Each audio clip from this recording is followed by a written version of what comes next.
তো hello friends আমাদের চ্যানেলে। তো আজকের একটা নতুন বিষয় নিয়ে আলোচনা করব।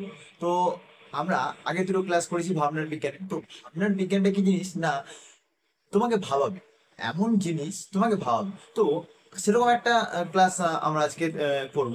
তো সেখানে দেখবো আমরা আমরা যে গরুর গাড়ি চলি। ওকে, গরুর গাড়িতে কি হয় না, ওই চাকার চারিদিকে কি থাকে, চাকার চারিদিকে লোহার বেড পরানো থাকে না, দেখেছো তো নিশ্চয়ই। ওই লোহার বেডটা কি করে পরানো হয়, বা আচ্ছা ধরো ওই লোহার বেডটা লাগানো হলো, তাহলে চাকার মাপে নিয়ে লাগালে তো চাকা সমান হয়েছে, কিন্তু ওটা না। কোনটা হবে দেখো, ওই যে চাকাটা আছে। আর আমরা আগে একটা ক্লাসে দেখে এসেছি যে ওই কারেন্টের তার ঝুলিয়ে রাখা হয় কেন।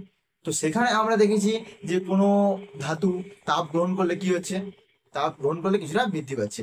আর ঠান্ডা হলে কি হচ্ছে, বস্তুটা সংকোচন হচ্ছে, যার ফলে ওই তারটা ছিঁড়ে গিয়ে দুর্ঘটনার ব্যাপার ছিল। তো এখানে সেম কেস, এখানেও সেম কেস। তো এখানে সেম কেস কি হচ্ছে না, ওই যে গরুর গাড়ির চাকাটা আছে তার কিছুটা কম, কিছুটা কম দৈর্ঘ্যের ওই লোহার বেডটা নেওয়া হচ্ছে।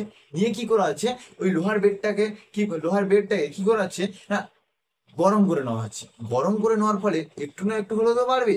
তো সেইটা কি করা হয়, ওই চাকা চারিদিকে লাগিয়ে দেওয়া হয়, এবং ওই লাগিয়ে দেওয়ার পরেই ওটাকে দ্রুত ঠান্ডা করে নেওয়া হয়। এবার ওই দ্রুত ঠান্ডা করে নেওয়ার ফলে কি হয়, লোহার বেডটা সংকুচিত হয়, এবং লোহার বেডটা সংকুচিত হওয়ার ফলে কি হবে, ওই কাঠের চাকার সাথে সেম সেম হয়ে যাবে।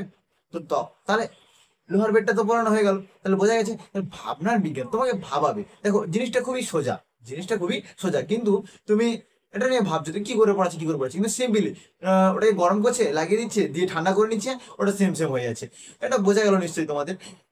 তো এরকম আরো আকর্ষণীয় ভিডিও যদি তোমরা দেখতে চাও, তোমরা যদি এই চ্যানেলে নতুন হয়ে থাকো, তাহলে এক্ষুনি এক্ষুনি সাবস্ক্রাইব করে নেবে, এবং বন্ধুদেরকে শেয়ার করে দেবো। বোঝা গেছে।